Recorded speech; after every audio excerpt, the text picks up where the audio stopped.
जिसका जिक्र हो रहा था। देखिए वॉर ब्रेकिंग में यमन ने कैसे एंट्री मारी है। यमन ने कल ही साफ कर दिया था कि अमेरिका की एंट्री हो चुकी है, तो अब हम भी तमाम समझौते अमेरिका से तोड़ते हैं और अब इस युद्ध में हम शामिल हो चुके हैं औपचारिक। इजराइल और ईरान के बीच में यमन ने एंट्री करी है। दरअसल फ्रेश अटैक के जरिए इजराइल पर कई बैलिस्टिक मिसाइल्स दागी गई हैं।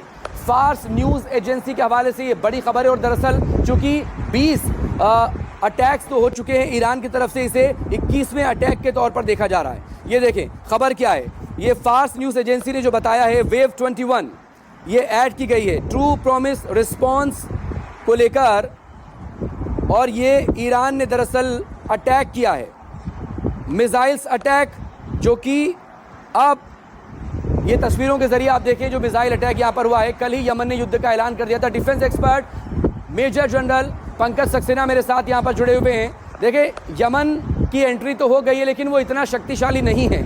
यमन की पूरी जो डिपेंडेंसी है वो ईरान की तरफ से प्रोवाइड की गई मिसाइल्स पर ही उसकी डिपेंडेंसी है। जितना वो माल देगा उतना वो आगे उसको बढ़ा देगा, यानी कि अटैक कर देगा इजराइल पर। अब सवाल इसको लेकर है, बीते करीब 18 घंटे हो चुके हैं, ईरान की तरफ से सिर्फ एक टेस्टिंग मिसाइल छोड़ी गई है, जैसा कि IRGC की तरफ से ये इनपुट आया है। सिर्फ एक मिसाइल का उन्होंने टेस्ट किया, ये चेक करने के लिए क्या इजराइल का डिफेंस सिस्टम पूरी तरह से एक्टिव है, क्या एक नया अटैक इस वक्त हो सकता है। और डिमोना का जिक्र भी यहां पर हो रहा है। संजीव ने उसकी ब्रीफिंग दी, कितना इंपॉर्टेंट है डिमोना।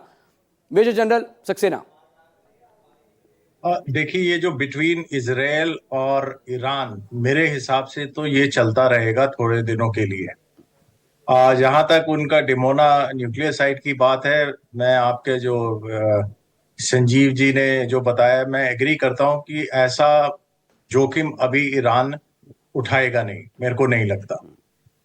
दूसरा ये यमन, अब देखिए जो न्यूक्लियर जो मिसाइल्स हैं इनके, ईरान से फायर कर सकते हैं, वो यमन से फायर कर सकते हैं, तो वो वेरियस जगहों से कर रहे हैं, क्योंकि जहां जहां से ये फायर कर रहे हैं तो इसराइल वाले उन लॉन्चर्स और उन प्रोडक्शन फैसिलिटीज को बर्बाद कर रहे हैं। जी तो वो थोड़ा सा अपना एरिया बढ़ा रहे हैं, लॉन्चिंग का एरिया, बट मेरे को नहीं लगता कि ये इस समय जो है ईरान ऐसी पोजीशन में। अब आप खुद ही देखिए, तकरीबन 19 घंटे 20 घंटे हो गए हैं, जी इतनी सारी बैठकों की बात हुई है।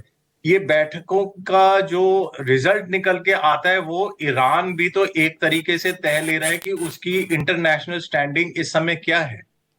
अगर उसको लगता है कि उसकी इंटरनेशनल स्टैंडिंग चाहे कैसी भी हो, लेकिन इस समय उसको सपोर्ट नहीं मिल रही है, तो उसको सोचना पड़ेगा। उसने वो एक धमकी बोल लो या एक मूव किया, ये स्ट्रेट ऑफ हॉर्मुज को बंद करने का, और उन्होंने मजलिस में उसको पास कर दिया।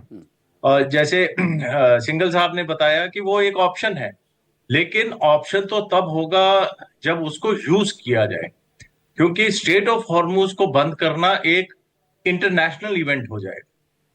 ईरान जो है और भी अपनी सपोर्ट खो देगा, चाइना इसको सपोर्ट नहीं करेगा, कोई भी कंट्री नहीं करेगी, क्योंकि सबका ऑयल वहां से आता है, हर एक को एनर्जी की जरूरत है। और खास तौर से जो इंडियन ओशन में इंडिया है, चाइना है, कोरिया है, साउथ कोरिया की बात करो, जापान है, ऑस्ट्रेलिया है, ये पूरा ऑयल यहीं से तो आता है।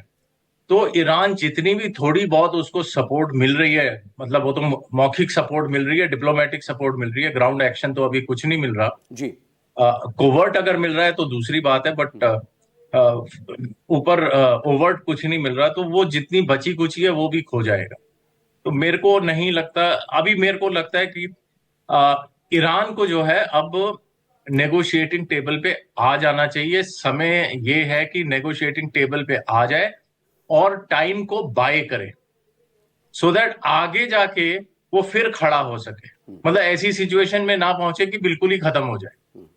ये मेरा मानना है।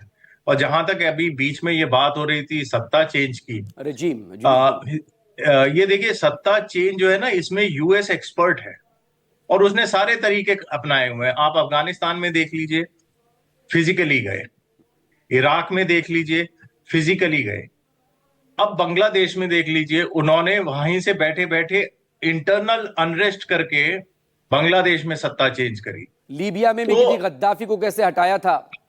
हाँ, वो पुरानी बात होगी, मैं तो बड़े रिसेंट, बांग्लादेश तो रिसेंट ही है। और कहा जाता है जहां जहां ये हाथ डालते हैं, और कल भी मैंने आपके उस पे बोला था, जब ये चेंज करके वापस जाते हैं तो उस जगह को बिल्कुल बर्बाद करके जाते हैं। बिल्कुल। तो अभी मेरे को नहीं लगता कि वो सत्ता चेंज जैसे बोल रहे, अगर इनके सुप्रीम लीडर को मार दिया, ठीक है, तो सुप्रीम लीडर को मार दिया तो ठीक है, जी। लेकिन सत्ता थोड़ी चेंज हो जाएगी। आईआरजीसी है, उनका पूरा सिस्टम है। आई थिंक ये भी वेट करेंगे और वो भी उसको अपने तीन सक्सेसर कौन हो सकते हैं, उनके नाम भी सामने आ गए हैं। अब ये आगे क्या होगा, इस पर रहेगी नजरें कि प्लीज आप बने रहिएगा।